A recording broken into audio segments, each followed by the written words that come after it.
Hannah, Hi. it's London, 2024. We're here having breakfast. I'm glad to be here. Me too, it's a beautiful day. How are you today? I'm well, I've just had a lovely salad for breakfast. Don't ask me about my breakfast choices, and we're sitting here in the shade looking out at the blue skies. I was looking back at memory lane, and our first conversation dates from 2021. The hot topic back then was the impact of iOS 14 on Facebook ad attributions. iOS 14's IDFA removal. The standard attribution window is a 7-day click now. So, normally Facebook was seeing a 28-day click and a 1-day view, but, you have to change everything now to 7 days. So your numbers are going to look a bit more expensive and so on. Look, I want us to start with you sharing what's been top of mind. What's been your main thing? The main thing in life is to keep the main thing the main thing. If you don't know what your main thing is, how can you possibly know what to say yes or no to? If you don't know where you're sailing, no wind is favorable. What's been top of mind? Well, for me, really what has been top of mind has been my business. The first one that I'm kind of growing in public, and it's a company called Aperture. What Aperture is, in case you're wondering, it's a kind of full service growth partner where we work with companies on areas that they want to impact, whether that's top of funnel or deep retention. And really, we only work with companies that are making positive change. But I was saying to you earlier, I've been building businesses for over a decade internally for various founders and scaling them up. And so, whenever you're inside those businesses and you're running marketing and you're running product and you're running data and you're running customer service and you're doing all of these things all at the same time, sometimes it feels like you're actually building that business, but you're not. It is a very different beast, building your own and just kind of being on that kind of constant learning journey around that as well. So my main thing is Aperture. I'm wearing my socks right now, and it's not a sock brand, but we make some really good socks. There's already good swag. Yeah, I like it. So I want us to move from breakfast to the topic of experimentation soon, which is something that we both navigate, but from different angles in the digital space. But there was this recent post from you on fostering the mindset of innovation for product teams. And one of the values that I capture is this continuous learning that you preach, right? It's what I like to understand as being 1% better every day. Absolutely. And what I see myself often quoting you, every day is school day. Every day is a school day. You want to share a little bit how you bring this to your people? Absolutely. Well, actually, we won the most innovative growth agency of 2024. Innovation and growth are, complementary. We have to be innovating constantly, and that doesn't necessarily mean technologically, but even in our thinking. Leadership at IBM once said, "Growth and comfort do not coexist." Growth and comfort do not coexist. We speak a lot about adaptability, and you're able to adapt to this feedback. You're able to adapt to this new information that's coming in, and that's really what this fixed mindset is. It's whenever you get new information and your mind doesn't change. Whenever you get new information and you don't learn anything. And I worked at some companies where I've had heads of product and literal CTOs tell me, we don't believe in validation. That's a fixed mindset. We're going to spend months building something that we're not even going to validate or test because we assume that this is right. No, what we should be doing is starting small. We should have huge ideas, but we should do tiny experiments so that we can try and validate these things. So you might have this huge product feature or huge concept or new direction that you want to go in, but all it is just research first. Talk to people. Yes. Have a conversation. It all starts with a conversation. And you're mentioning something that I see myself coaching my teams. Think big, ship small. Think big, ship small. Exactly. From previous chats, I noticed that within Aperture, the team positions every project, every initiative as an experiment. Now, you just mentioned some of the C-levels that push back to this idea or they're not believers. How do you manage expectations? Because in my experience as a product person, it's really about expectation management. Yeah. Well, for me, the most important part of all of this is communication. Let's say in the performance side of the business. So we have a creative first strategy, which we've been working on for many years. Creative and first. I'd love to talk you through it a little Nice. bit. So how we communicate this to our partners. It's a strategy that works with display networks. So with Meta, Facebook, Instagram, TikTok, Google Display, Pinterest, anything like this that's visual. What we do is we really start this process with pulling out different themes. And where we get those themes from is through talking to customers, testimonials, reviews, different insights.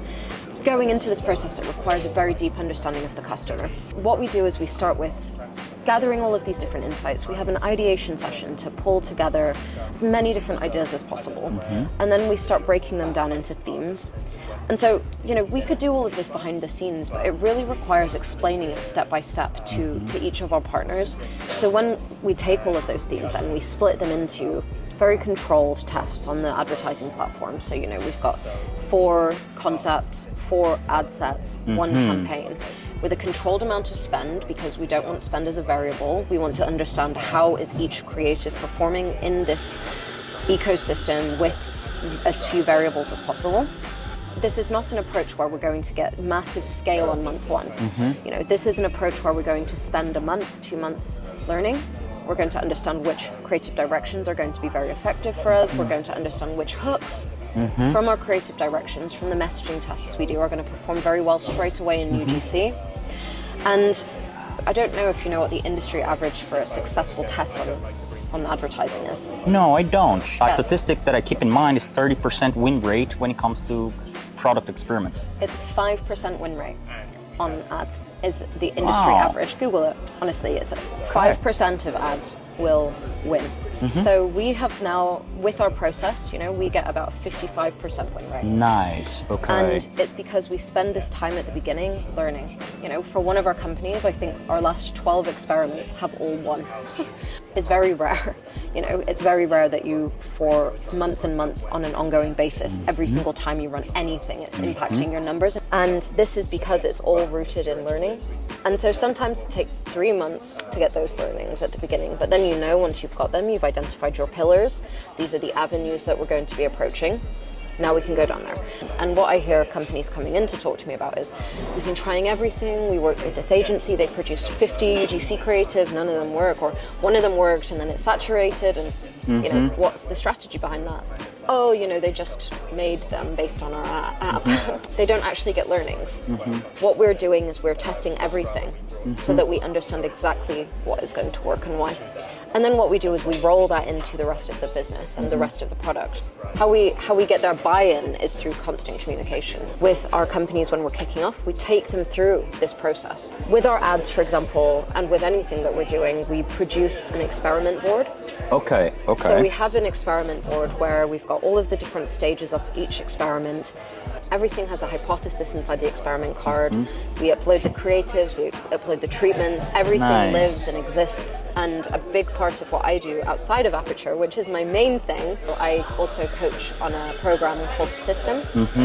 And System is an incredible program for early, mid-stage startups and businesses trying to just identify what are their big growth levers so that they can really push on them. And I've spent 4 years developing different curriculums for this program, which is run by the amazing Matt Lerner. As a part of that, I've spent many, many years now coaching many companies through this, how to build a growth experimentation process into your company. How do you validate? How do you test? And a big part of it is reps. Yeah, getting reps. You know about reps. Booty muscle. It's That's how it all a works. muscle. You can see here, he is familiar with reps. It's one of my hobbies that not correlated to work, but makes me One of your work other better. things. That's it. I'm loving this because it's the first time that we chat in more depth about your creative first approach to testing. And this is ringing me a lot of bells. It reminds me my early days in agency, ladder.io, being coached by Mike Taylor. Genius. He brought this mimetic approach, defining themes, and from there you plan your experiments. And I embed a lot of this thinking into how I run my own product experiments. Exactly. I loved how you explained briefly, you have the creative that belongs to a message, that belongs to a hook, that belongs to a theme. Exploring your themes and then drilling down, kind of refining from there. Exactly. I do something very similar with my experiments, and it's even how we structure our roadmap. So our roadmap is more of areas we're going to be exploring, much less than the tactical, how exactly, so it's theme oriented. Well, firstly, it really depends on what size of business it is, right? A very early stage business, your entire business should be your growth team. You know, there shouldn't be a 5-6 person business with, no, we've got a head of growth. You know, everyone is in the growth team at that size, and you should be focusing on what is the area that can make the most impact on my North Star metric. What is my most important metric as a business, and how can we together collaborate to impact our biggest opportunity there? I really like your take on, depending on the size, the whole team is the growth team. It's something that Elena Verna talks a lot about. Before product market fit, do not get ahead of growth. The entire team trying to figure out market fit is the growth team. So I believe that starting growth team too early is a problem. If you don't have a product market fit, what are you growing? So with people that are wanting to have a head of growth as one of their first hires or one of the leadership first hires, let's say the company under 30 people and you want to have a head of growth, my question to be with you, what are you growing? If you don't actually have even necessarily product market fit and ability to show that you have traction in the market and that you have really satisfied customers that are retained with you, I think it's a money wasted and it's an effort and resources wasted. With the CEO or the founder being the head of growth, this person should be pushing for and championing this experimentation mindset. Because I've worked in companies, unfortunately, where I've been hired as head of growth, and then there wasn't buy-in to an experimentation mindset. Difficult. And when I went through 500 startups, there was an amazing guy there called Mo Saeed, and I was talking to him about something like this, and he told me, you know, if you're trying to ever give someone a whole salami, they won't take it, but if you give them one slice at a time, before they know it, they'll have the whole salami. Very slow process, giving everyone one slice of salami at a time sometimes, basically. But while I was there, you know, while I was there, you know, I took our designer through a whole workshop on our own, our head of content through a workshop on our own, our CTO, the kind of bid to try and tell the founders then, maybe we should validate things. Eventually, then it was other people in the team saying that as well. You know, perhaps we should actually validate before building. On similar songs with different lyrics. For my team, so test before invest, right? I'm on the money side of the force, so test before invest. Look, for my own curiosity, still back to your creative first approach to experiments, what is the type of skills and people that you have involved into this process when you get started? So first we're going to identify what's our area that we're trying to impact, right? Is it our sign up? Is it our conversion? Is it our activation? You know, we're going to identify that, and then we're going to speak to people around that area. So that requires, one, reading the book The Mom Test. Great book. It's 111 pages long. Easy you can read book, it in right? an Every afternoon. product person should go through that one. You read the Mom Test, and then you start talking to customers, okay? And then after that, what we're going to do is analyze those conversations, pull out themes, and then this will help guide us on what are the next things that we're going to be doing, essentially. It's not anyone else's responsibility to show us the truth. It's our responsibility to find it. And we do that by asking great questions. I love this because it's true. Everyone is lying to you, and it's by accident.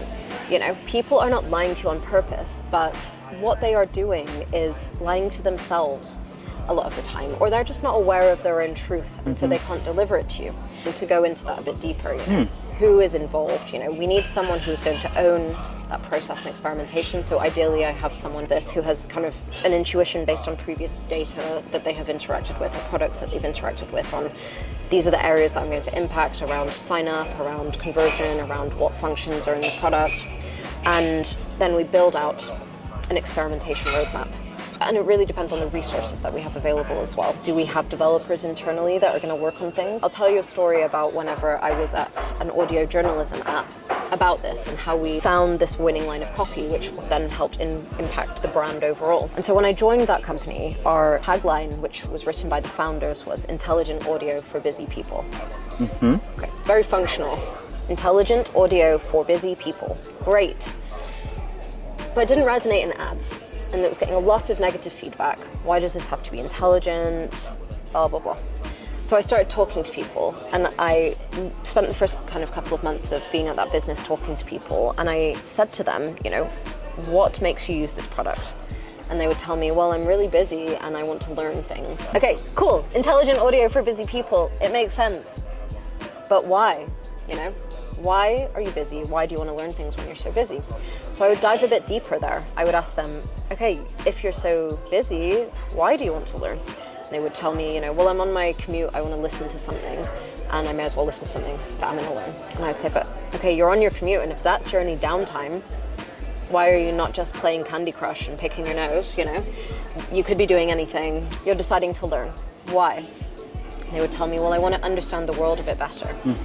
Okay, so now we're a layer deeper. Now we're getting into something that they're actually trying to achieve. It's not just, I want to learn because I'm busy. I want to understand the world a bit better. So this is already something that we can drill into. Why do you want to understand the world a bit better? 5 whys. The why beneath the why. And so we would then hear back, well, I want to understand the world so I can have better conversations. Okay, that's even deeper. And why do you want to have better conversations? Okay. And then they would open up finally and tell me stories. So they would say then, okay, my mum just married this new man and they're always at dinner talking about politics and philosophy, and I don't understand what they're talking about, and I want to contribute and I want to seem more interesting. Participate. I want to seem more interesting to them. Or I'm a professor at a university or college, and my students are always talking about crypto and NFTs, and I want to seem more interesting to them. And over and over and over again, I noticed that seem more interesting came out as a pattern. And so what we did then was we started to play around with this phrasing, seem more interesting, be more interesting, become the most interesting person in the room. Yeah, and it's almost a sense of belonging. Yeah, and so that was the headline that we then wrote, and that never saturated. Nice, okay. Beautiful, successful story of actually getting out of the office and talking to people, right? Exactly. So I love to think about my interviews as a 3 main course. The entry is light, just warm up engines. I have the main course, which is the good stuff, covered a lot of good stuff. And we're going to the dessert, which is short and sweet. Tell me one hobby or passion that is not correlated to work, but makes you a better professional. So you know what? I was thinking about this over the weekend. I was at a festival and I saw that. Okay. It was really fun. I haven't been at a camping festival in many years, but I was at this festival with my friend. She won tickets and invited me. Thank you, Nash. And I was watching the artists playing, and in some ways everything is correlated to work, right? But this is as far away as we can get. So I was at this festival and I was just watching some of the artists playing, and I was thinking about the reps that they have done to get there. And I was looking at how the different performances were impacted by this. And actually there was one band that played for one of the nights, and I thought this was fabulous in a way. Because when they were on stage, I don't know almost any of their music, but their show was unbelievably good. The way in which the frontman moved across the stage and interacted with the crowd, all I could keep saying to my friend was, he is such a professional. He has had so many reps, he is so well practiced. Towards the end of their set, the frontman said, we're going to be doing a DJ set tonight at 10 p.m. or whatever. I've been told it's an indie rock set. And I turned to my friend and I said, I bet the label has asked them to do that and they don't want to do that. And she said, no, I think he's wangled it. I think he's pulled some strings because he wants to do a DJ set. And we get there and the atmosphere was completely different. The whole time he was just kind of bent over a laptop, not even, they wheeled out this huge thing with decks, and he just plugged his laptop in and was bent over the whole time just figuring out what song to play next. And it was so clear that the reps weren't there. He was nervous the whole time. At one point no one was dancing, so he just kind of panicked and put on Dancing Queen by ABBA. He's always going to win, but my friend turned to me and said, I think you were right. I don't think they wanted to do that. Anyway, the reason I'm telling you this is because whenever we're trying out something for the first time, we haven't got those reps in, and it's all part of this learning curve. It's all part of this growth process and this learning curve. And I was speaking to some people in my team recently and saying the same thing. You're never going to be the best at something the first time you try it. I don't think that's the first time they've ever tried putting music on or anything, but it was very clear that the difference in the performance, You know, the difference in the experience was every single manicured moment versus what do we do next. I draw a lot of parallels from my time in the music industry to my time in the tech industry, because in some ways, you know, everything is a little bit of a performance. I love how you're bringing the concept of raps and connecting this to the music industry and your background. The first time will always feel awkward. 100%. That's a fact. The first time I recorded a piece of content for TikTok, it took me 40 minutes to record like 40 seconds worth of material. Now I can do it in 3 or 4 minutes. I mean, look at us. You know, and so exactly, here we are. But what I'm trying to say is, you know, it just takes reps. Just 6 reps. I know you're an adventurer, a cosmopolitan being like myself. Want to share with us what's the next adventure? I feel like I'm constantly on an adventure, you know. Every single day is so different. Every single week is so different, you know. I just finished up 2 years of traveling and then decided to move back to London. And so my adventure is now being in London. Yeah. But I do have some small things coming up. You know, I'm going to San Francisco at the end of September for the Revenue Cat conference, which I'm really looking forward to, as well as the App Promotion Summit. And then I should be going to Mexico at the end of October, but this isn't for work. This is for play. That's for yourself. So we'll see if that comes to pass. That's nice. To close, Hannah, where can people find you and your team accepting clients these days? Yes, so I'm Hannah Parvaz. You can find me anywhere online by searching Hannah Parvaz. I'm the only one with that name, or on LinkedIn. So click that and send me a message. We are always interested in talking to new people. You know, we're always interested in working on good new projects. We work on so many different things. Our business, we work on performance and creative strategy, but we also work on, you know, data implementation, attribution. We work on all of these different things. So we're always looking to talk to new and interesting people who are working on kind of new and interesting products. And what we're looking for always is just long-term connections and partnerships. So yeah, if it's a good fit, we're taking on new companies and partners. Yeah, thanks for asking. It was a pleasure. I'm looking forward to the next garden, the next breakfast. And me. Thanks for having me. That's it.